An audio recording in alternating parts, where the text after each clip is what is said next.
नमस्कार सम्पूर्णमा हजुरहरूलाई हजुरको नेपाली भान्सामा स्वागत छ। आशा छ हजुरहरू सम्पूर्ण आरामै हुनुहुन्छ होला।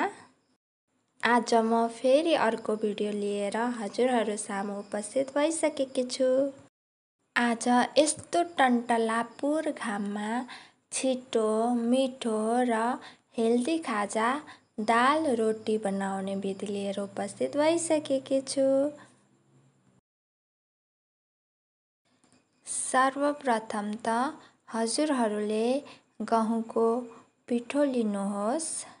हेर्नुहोस् त मैले यति पिठो लिएकी छु। अब यसमा थोरै थोरै पानी हालेर सफा हातले मुछ्नुहोस्। हजुरहरूले पिठो मुछ्दा धेरै गिलो पनि होइन, धेरै साह्रो पनि गराउनु हुँदैन। हजुरहरूले ठिक्कको यतिको गराउनु हुँदा चाहिँ रोटी राम्रो बन्नेछ।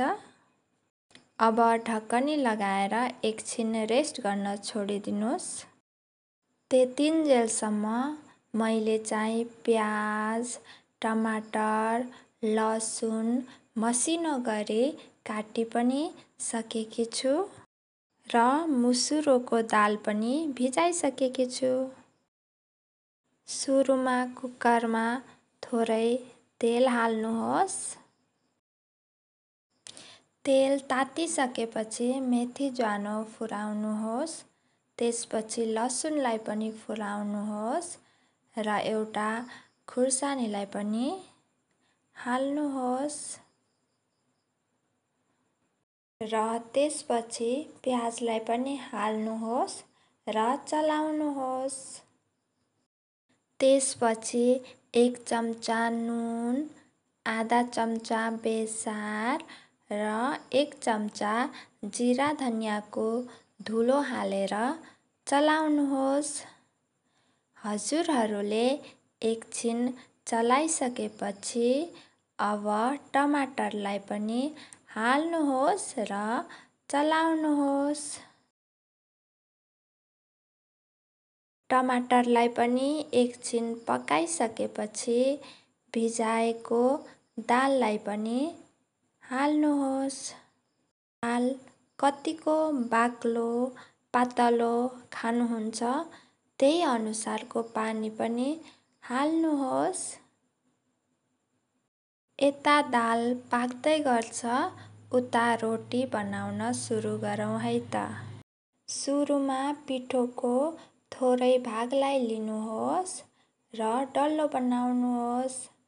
हातको सहायताले तल पनि चुच्चो र माथि पनि चुच्चो बनाएर बीचमा 3 औँलाको डाम बसालिदिनुहोस्। हेर्नुहोस् त रोटी बनेर पनि तयार भयो। अब अघि पकाउन छोडेको दालमा हाल्नुहोस्। फेरि सोही प्रक्रियालाई दोहोर्याउनुहोस्।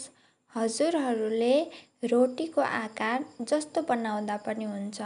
मैले चाहिँ चुच्चे रोटीको आकार दिएकी छु। हेर्नुहोस् त मैले सबै रोटी बनाएर पनि दालमा हालिसकेकी छु। अब ढकनी लगाएर हजुरहरूले 2 सिटी लगाउनुहोस्।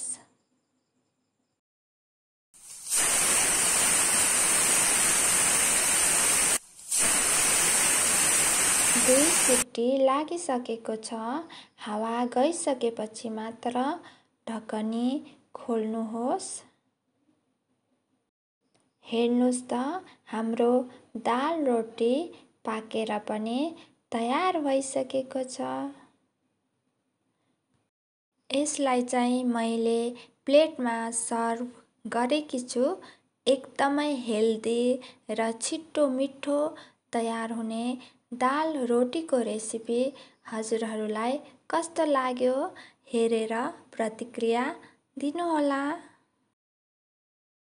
हाम्रो यो सानो प्रयासलाई माया र साथ दिनुहोला। हवस्, धन्यवाद।